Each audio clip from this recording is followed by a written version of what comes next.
Hello viewers, welcome to Newsweek South Asia, where we will provide you fresh insights into South Asia's geopolitical, strategic and security situation. Let's take a look at the headlines first. India slams Pakistan over civilian attacks in Afghanistan at UNSC. Unknown gunmen eliminate Pulwama attack-linked terrorist Hamza Burhan in POJK. And Sindhi, Baloch and Pashtun activists expose Pakistan's rights abuses in UK gathering. Pakistan's record on terrorism and civilian attacks has once again come under global scrutiny. At the United Nations Security Council debate on protection of civilians, India strongly condemned Islamabad for what it called a long history of genocidal acts, cross-border terrorism and deadly strikes on Afghan civilians. From air raids during Ramadan to decades of terror sponsorship across South Asia, Pakistan's actions are increasingly being viewed as a threat to regional peace and civilian security. A report. As highlighted in the UNSG's report, the use of missiles, bombs and other explosive weapons in cities and populated areas remain a major cause of civilian harm. India launched a sharp attack on Pakistan at the United Nations after fresh documentation exposed the scale of civilian casualties caused by Pakistani military operations inside Afghanistan. India's permanent representative to the UN, Ambassador Parvathaneni Harish, accused Pakistan of carrying out indiscriminate cross-border attacks that have devastated Afghan civilians. According to the United Nations Assistance Mission in Afghanistan, nearly 750 civilian deaths and injuries were documented in just the first 3 months of 2026 due to cross-border armed violence linked to Pakistani military forces. India highlighted that out of 95 documented incidents involving civilian casualties, 94 were attributed directly to Pakistani security forces. It is ironic that Pakistan, with its long tainted record of genocidal acts, has chosen to refer to issues that are strictly internal to India. The United Nations Assistance Mission in Afghanistan has reported that in the first 3 months of 2026, 750 civilian deaths and injuries were documented in Afghanistan as a result of cross-border armed violence perpetrated by Pakistani military forces, most of which occurred due to airstrikes. India also drew attention to one of the deadliest incidents blamed on Pakistan this year, the airstrike on Kabul's Omid Addiction Treatment Hospital during the holy month of Ramadan. The attack reportedly took place after evening prayers when patients and civilians were leaving the mosque premises attached to the hospital.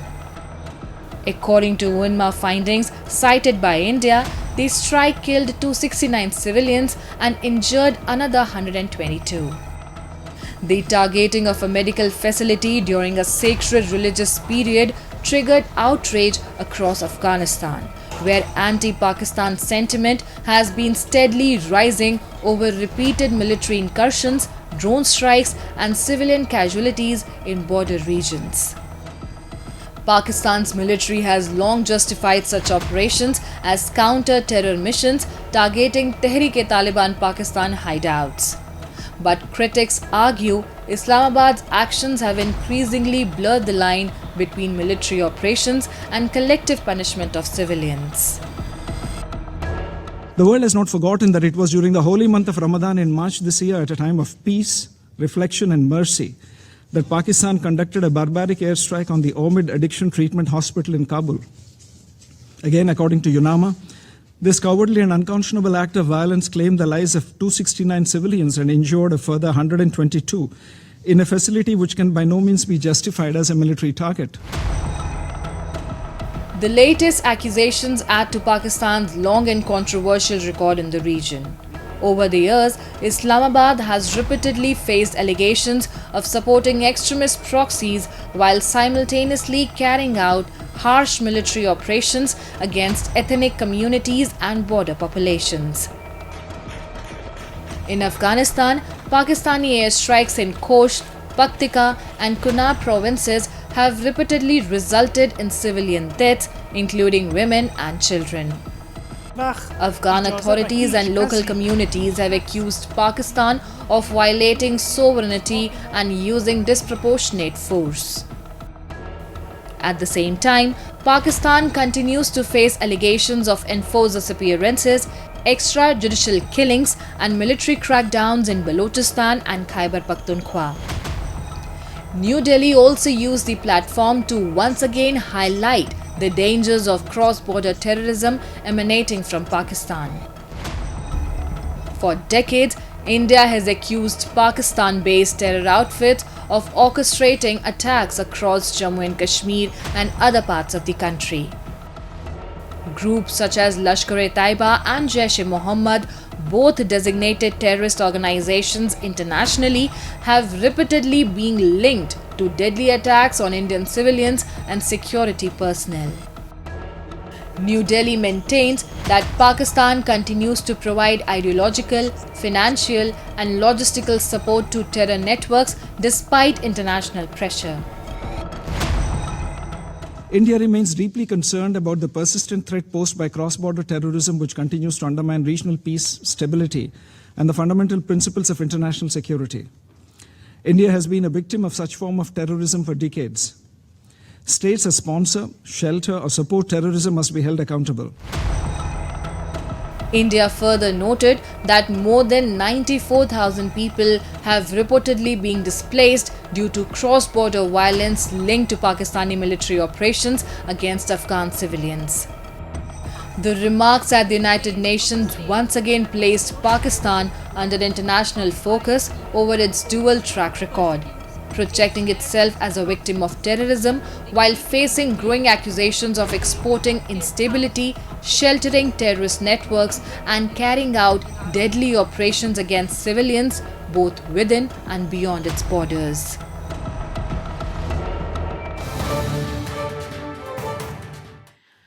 A key Pakistan-backed terrorist linked to the 2019 Pulwama terror attack has been shot dead in Pakistan-occupied Jammu and Kashmir.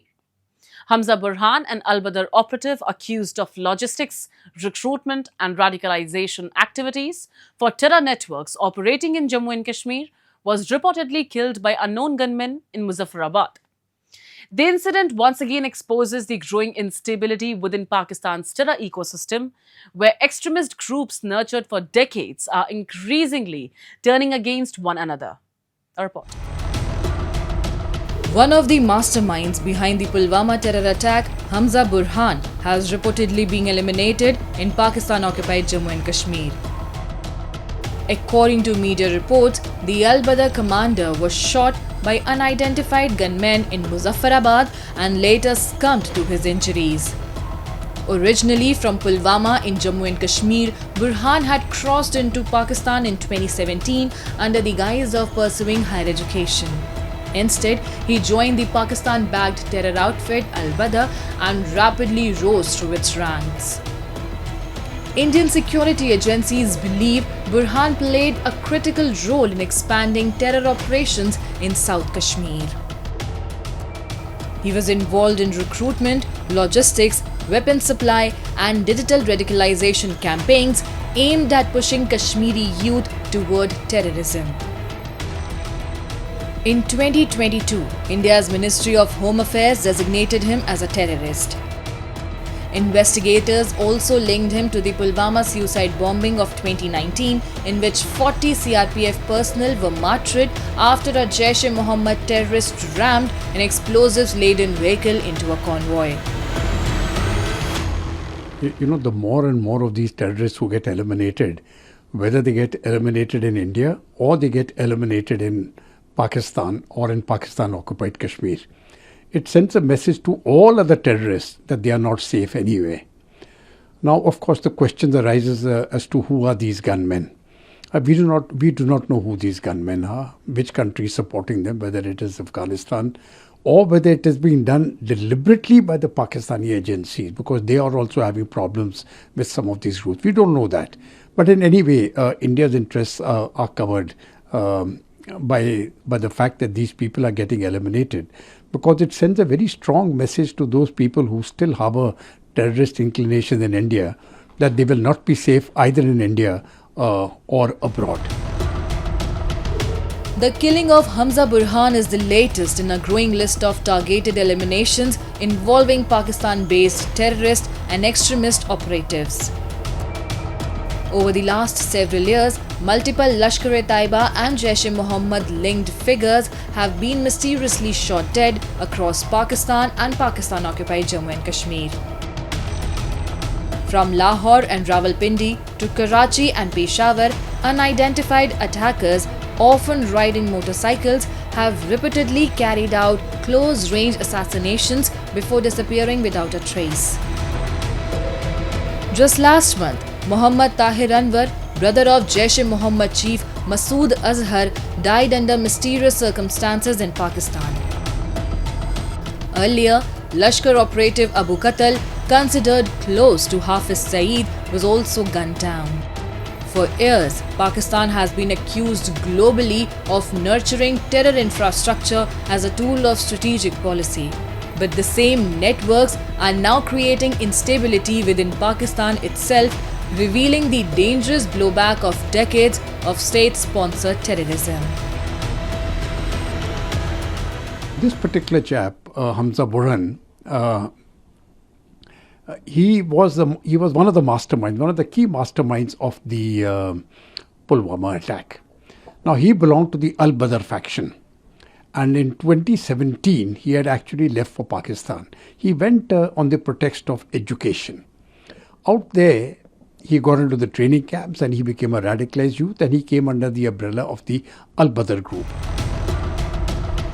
The continued collapse of Pakistan-backed terror infrastructure comes at a time when Jammu and Kashmir has witnessed a steady decline in civilian-targeted violence. Indian counter-terror operations, intelligence coordination, and sustained pressure on infiltration routes have weakened recruitment networks operating across the line of control. At the same time, Pakistan's inability to identify or apprehend the so-called unknown gunmen has raised serious questions about the role of its own intelligence establishment. Many observers believe sections within Pakistan may themselves be attempting to control or eliminate rogue terror elements that have become liabilities. Over the last few years, not one unknown gunman has been captured by the Pakistani establishment. And they've got a very strong police force, they've got a very strong intelligence service.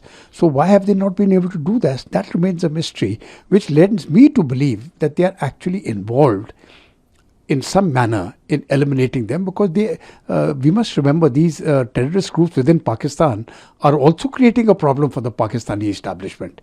And somehow they want to keep them in check. So why some of these people have been eliminated, especially the anti-India elements, that really, as of now, I think is a cause for speculation. What Islamabad once projected as a coordinated proxy network is increasingly showing signs of collapse from within. As terrorist factions battle mistrust, leadership struggles, and operational pressure, the violence is no longer confined to border regions. It is unfolding inside Pakistan's own cities and strongholds.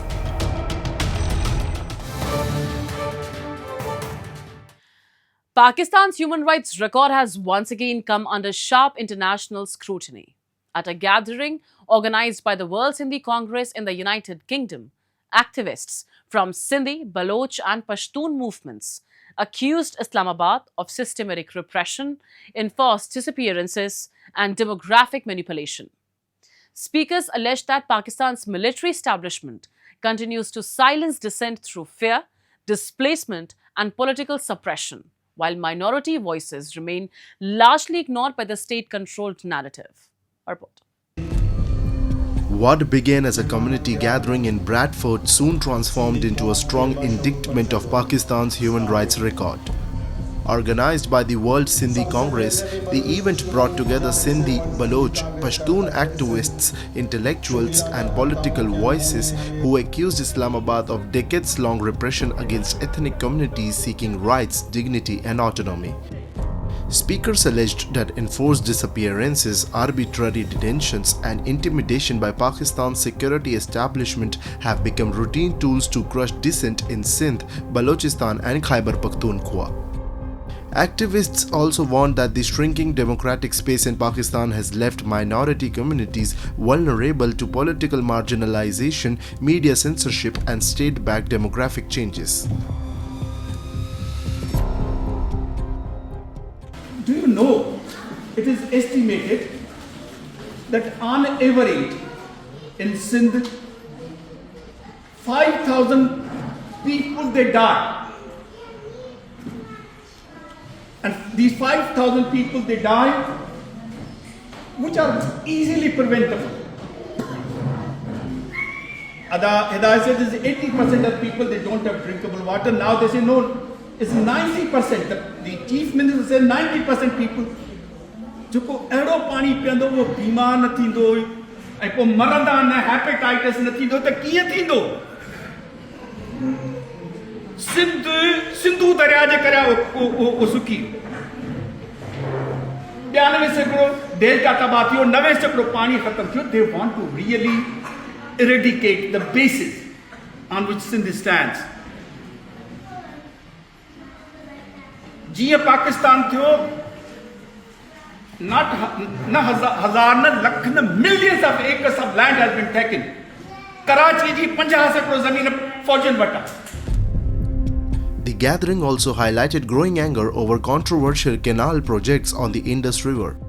Sindhi activists alleged that Islamabad's water policies are accelerating environmental destruction in Sindh while threatening the livelihoods of local communities dependent on the Indus basin. Speakers accused Pakistan's military-backed corporate farming initiatives of seizing fertile land in Sindh under the guise of development projects. Protesters claimed these policies are aimed at altering the demographic and economic balance of the region while pushing indigenous Sindhi communities towards displacement and poverty. The discussion soon broadened into a wider condemnation of Pakistan's treatment of ethnic minorities. Baloch speakers pointed to the continued disappearances of students, journalists, and political workers in Balochistan, where families have spent years demanding answers about missing relatives allegedly picked by up security agencies. Pashtun activists too accused the Pakistani state of militarization, unlawful detentions, and collective punishment in former tribal regions bordering Afghanistan. Many claimed entire communities continue to suffer from conflict, displacement, and surveillance in the name of counter-terrorism operations. Human rights organizations have repeatedly raised concerns over Pakistan's record of enforced disappearances, extrajudicial killings, and restrictions on free speech. इस सरजमीन की बका और हुर्मत के लिए बेशुमार गुमनाम कारकुनों और सियासी कारकुनान ने अपनी कौमी तशक्कुस के लिए कुर्बानियां दी हैं और हमें फख्र है कि कुर्बानियों का सिलसिला आज भी जारी है. आज जब हम हीरोज ऑफ सिंध की बात करते हैं तो हमें ये याद रखना होगा कि हीरो सिर्फ वो नहीं होते जिनकी तस्वीरें दीवारों पर आवेज़ा हों. हीरो वो भी होते हैं जो अकुबत खानों में गुम हो जाते हैं, जो जलावतनी की जिंदगी गुजारते हैं. आप सब जलावतन हीरोज हैं जो अपने लोगों के हुकूक के लिए खामोशी से कुर्बान होते हैं. The event concluded with calls for greater international attention towards the plight of Sindhi, Baloch, and Pashtun communities inside Pakistan. Protesters urged global human rights bodies to investigate allegations of enforced disappearances, resource exploitation, and suppression of political voices. For many at the gathering, the issue was no longer confined to regional politics. Instead, they described it as a larger struggle for identity, survival, and fundamental human rights under what they called Pakistan's deeply militarized state structure.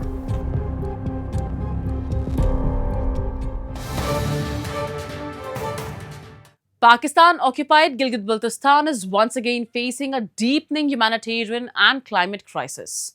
Months after devastating glacial floods wiped out entire villages in Gizeh district, residents say Islamabad has failed to rebuild homes, restore infrastructure, or provide basic relief. With rising water levels once again cutting off roads and isolating communities, anger is mounting over what locals describe as years of political neglect and administrative apathy in the region. For years, residents across Pakistan-occupied Gilgit-Baltistan have warned about unchecked deforestation, reckless construction, collapsing infrastructure, and the growing threat posed by rapidly melting glaciers. But despite repeated climate-linked disasters, locals say Pakistan's authorities have done little to strengthen disaster preparedness or protect vulnerable mountain communities. That neglect became devastatingly visible on August 22, 2025, when a massive glacial lake outburst flood tore through Talidas village in Gezer district overnight. Entire neighborhoods were swept away as homes, schools, roads, bridges and farmland disappeared within hours. Reports from the region stated that more than 100 houses were destroyed and hundreds of residents displaced after floodwaters and mudslides engulfed the valley. Nearly a year later, survivors say they are still living without proper shelter, electricity, drinking water or road access, exposing what critics call Islamabad's chronic neglect of the disputed region. तालीदास में पिछले साल जब सैलाब आया तो वहाँ पर पूरा गांव तालीदास सफ़े हस्ती से मिट चुका है। अभी भी सूरत हाल कुछ यूँ है कि मुतासरीन बेयार और मददगार खुले आसमान तले ज़िंदगी गुजारने पर मजबूर हैं। जैसा कि बुबुर में बनाया गया था उस तरह की एक मॉडल विलेज की उन लोगों को भी ज़रूरत थी, लेकिन बदकिस्मती से वो तो नहीं बन सकी। लेकिन कुछ निजी NGOs की जानिब से 32 के करीब घरानों को वहाँ के जो दास है उसमें एक बस्ती बनाई गई है, लेकिन वहाँ पर भी सहूलियात का फुकदान है। सड़क नहीं है लोगों को वहाँ तक पहुँचने के लिए, पीने का साफ पानी नहीं है और बिजली की फराहमी वहाँ पर प्रॉपर नहीं है। Now fresh fears are emerging across Gezer and nearby valleys as rising river levels once again threaten settlements and transportation routes. Locals say roads are repeatedly being submerged, cutting off entire subdivisions from district headquarters and essential services. Gilgit-Baltistan alone contains thousands of glaciers, making the region highly vulnerable to glacial lake outburst floods or GLOFs. Residents argue that while Islamabad continues investing heavily in strategic and military infrastructure across the region, local communities remain deprived of basic protections against recurring disasters. दरिया और road पे आ चुका है, तो 2-3 जगहों में road बिल्कुल दरिया की जिद में है। इस वक्त दरिया बहाव ज्यादा होकर ऊपर आ जाती है। गाड़ियों, छोटी गाड़ियां तो बिल्कुल नहीं गुजरती है। लोग वहां से अपनी गाड़ियां छोड़कर दूसरी गाड़ियों से पार होकर दूसरी गाड़ियां मुतबादिल गाड़ियां करके चले जाते हैं अपने मंजिलों की तरफ। तो मुसाफिर इस वक्त बहुत शदीद मुतासिर है। बहुत सारे आबादी इस वक्त 2 sub division Gupis Phander sub division Yasin जो लाखों की तादाद में आबादी मौजूद है वहाँ, तो उनका बिल्कुल जिले हेडक्वार्टर गावकुच गेजर से और गिलगित से बिल्कुल राबिता मुनक़ते हो चुका है और मुसाफिर हज़ारों की तादाद में आकर वहाँ डेली बेस पे फंसते हैं। और वहाँ के अवाम ने उस मकाम पर जो मकामी आबादी है उन्होंने एहतजाज किया था, जिनकी फसलें बुरी तरह मुतासर हो चुके हैं और वो दरिया का रुख ठीक ने घरों की तरफ दोबारा हो चुका है। वही मंजर है जो सैलाब का मंजर था। इस वक्त भी 1 साल का अरसा गुजर गया, सर्दियों पे उस पर काम करना था, लेकिन उस पर किसी ने तवज्जो नहीं दी। The worsening crisis once again highlights the fragile reality inside Pakistan-occupied Gilgit-Baltistan, a region long accused of facing political marginalization, environmental exploitation, and administrative neglect.